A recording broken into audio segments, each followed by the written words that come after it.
ఈరోజు చాలా మందికి ఉన్న ఒక భయంకరమైనటువంటి మాయరోగం ఏమిటయ్యా అంటే నిందించటం, ఎదుటి వారిని నిందించటం, ఎదుటి వారిని గాయపరచటం. ఈ నిందించటం అనేది సహజంగా ఎక్కువ భార్యాభర్తల మధ్య మనం చూస్తూ ఉంటాం. కొంతమంది భర్తలకు, కొంతమంది భార్యలకు కొన్ని గంటలు భర్తతో భార్యతో గడపటమే గగనం. ఏమిటో కొంతమంది భర్తలు కాసేపు భార్య దగ్గర ఉన్నారంటే చాలు నరకం చూపించేస్తారు. అలాగే భార్యలు కూడా భర్త ఇంటికి వస్తే చాలు 30 తిప్పలు పెడతారు, 3 చెరువుల నీళ్లు తాగిస్తారు. మళ్ళీ ఇంటికి వస్తే చస్తాను అనేటటువంటి భావాన్ని కలిగించేస్తారు.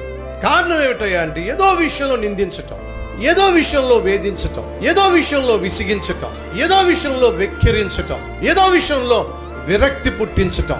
నీ నోరు కుదురుగా ఉండదు అని అంటే బహుశా పరలోకానికి వెళ్ళే లిస్టులో నీ పేరు లేదేమో. ఒకసారి ఆలోచించు. ఉదస్తమానో అటు భర్తను నిందిస్తూ, ఇటు భార్యను నిందిస్తూ,